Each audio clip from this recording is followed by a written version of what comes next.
Welcome back. This is Troy Full with Pinnacle Investments and the Propelio Academy.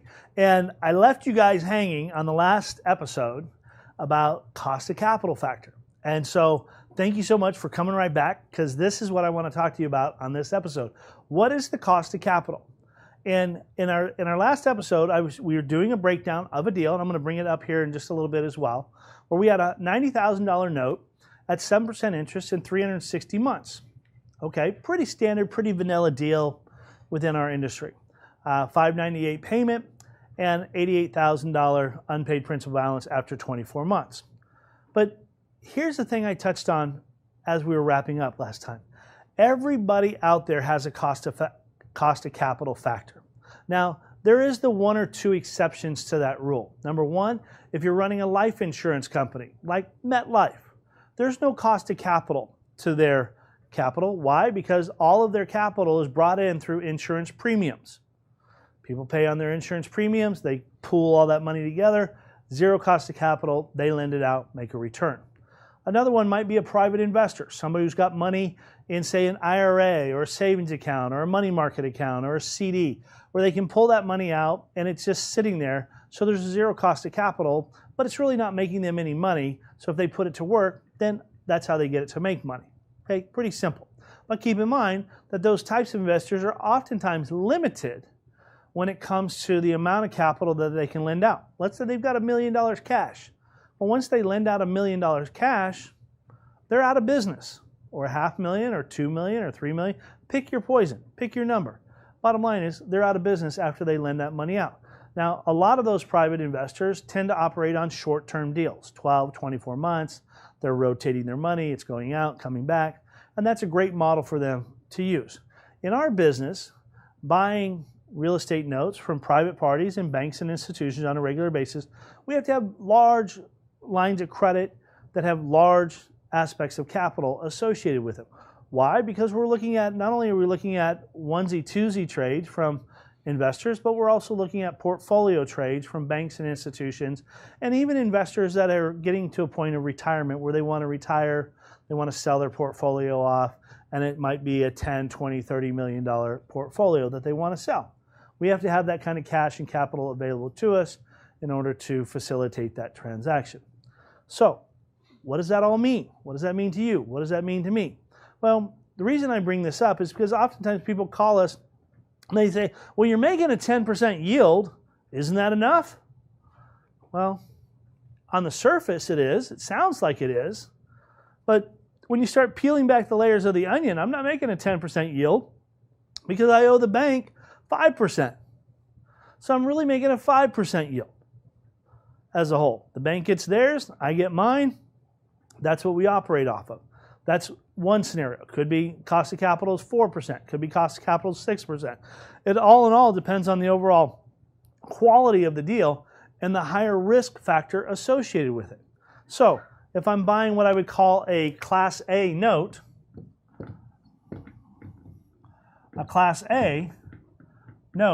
then I might be looking at my cost of capital might be 4%, and I can buy it at maybe 8%.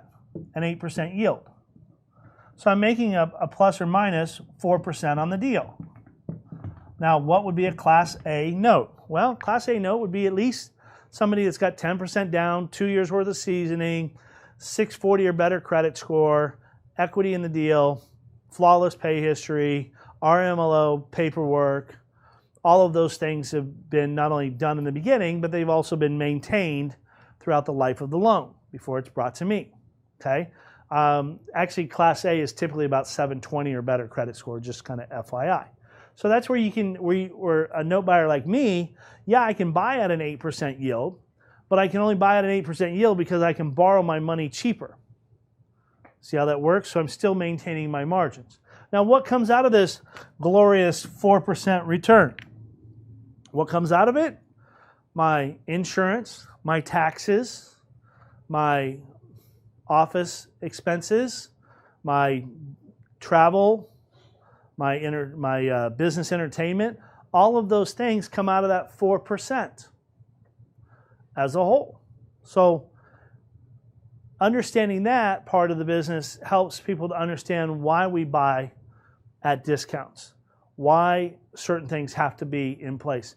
Because if this deal here, say this note that I shared with you earlier, is say $598 payment per month.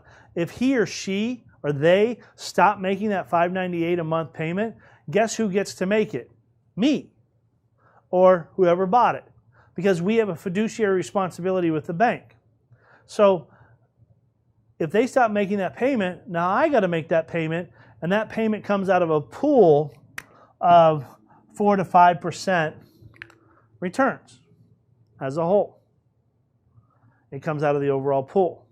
So if Mr. Smith and Mr. Jones and Mr. Edwards and Mr. Morgan stop making their payments, then I get to make those payments until I can get those payments back on track.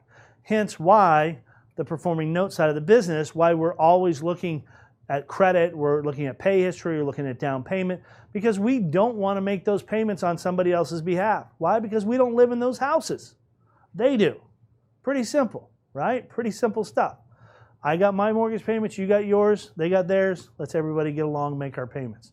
But that's not always the case. That typically happens.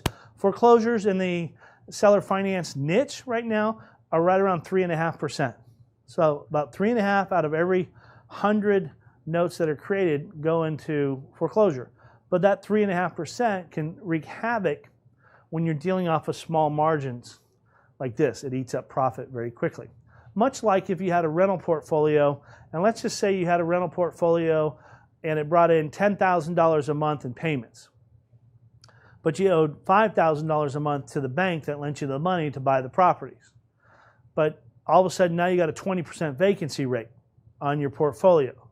So if you got 10 houses and they're bringing in $1,000 a month at $10,000 a month, you owe the bank $5,000.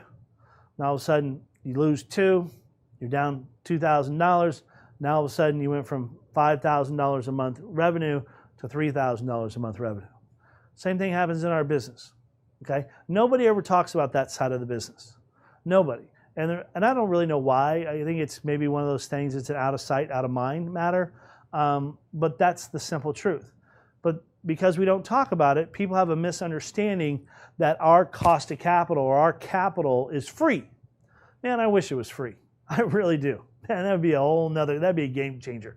Hands down, that would be a game changer. But it's not. And because it's not, we have to factor that into all that we do. So when you see somebody saying, hey, I'll buy this thing at a 12% or a 13% yield, chances are they're rating that particular deal, they're maybe rating it as a Class C type note, and their cost of capital is not 4%, okay? Maybe their cost of capital all of a sudden jumped to 8% on that particular deal. Now all of a sudden they need to buy it at, say, a 12% in order to keep their margins, or a 13% in order to keep their margins. Why? Because this could be considered high risk as a whole. So where we get our money from and the lines of credit that we get our money from and the institutions that we play with, they understand this game. They understand that the seller financing space is the bottom 20% of all credit buyers in the country, typically. Okay, let me rephrase this.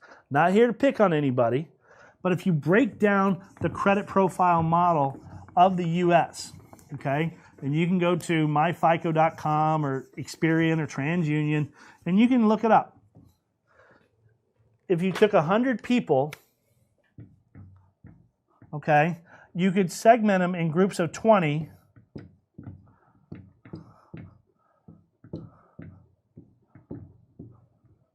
Okay, 20, 20, 20.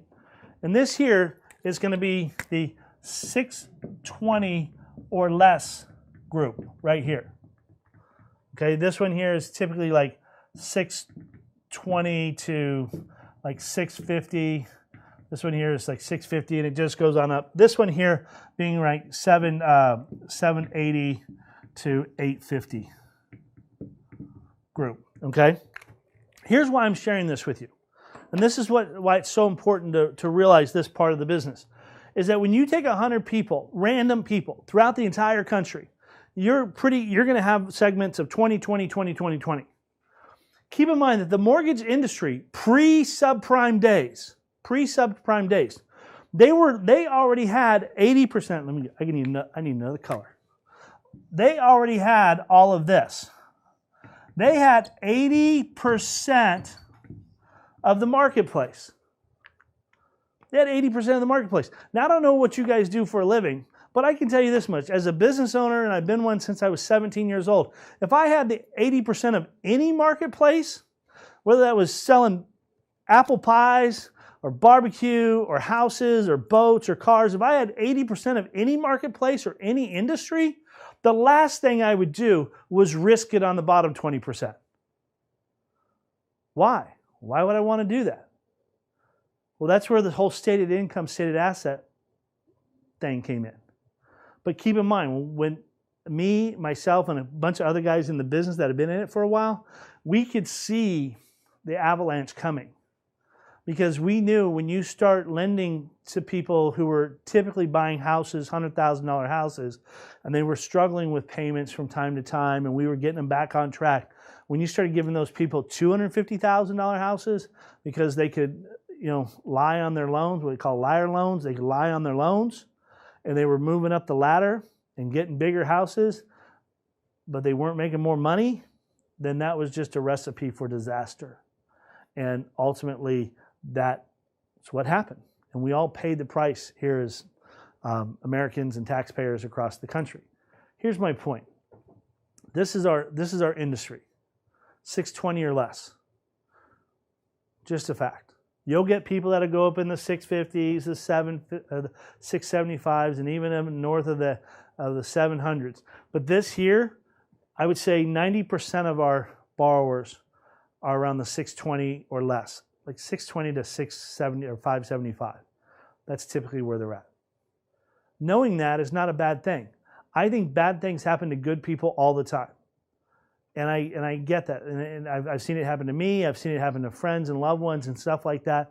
But that's not a permission slip to hang out there forever. That's just a season. That's something that they have to get themselves out of. And you can help them by AKA, figuring out where they might need a little help, giving them some assistance.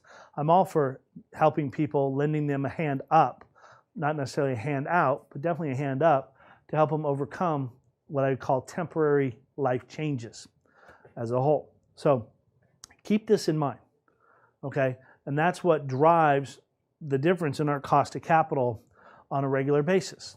Doesn't matter who it is, doesn't matter where they're at, doesn't matter what they do, doesn't matter how long they've been in the business, what they're short, it doesn't matter where they get their money from. We're all getting it from the same place, banking institutions and Wall Street.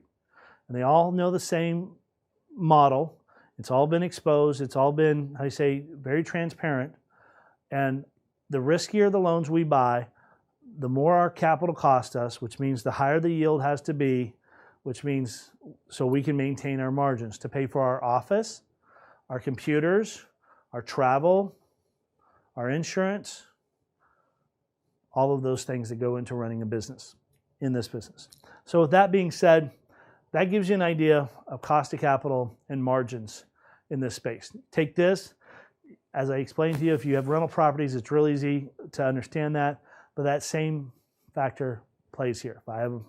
If I have 10 notes and they're all $1,000 each, and my responsibility is $5,000 of that, if 2 of them quit paying, now all of a sudden I'm only bringing in $3,000, but I still got to pay those other notes.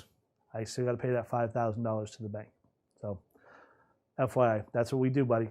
That's where it's at. So, all right, that being said, thanks so much. We're going to come back to you guys here shortly with another episode of Propelio Academy.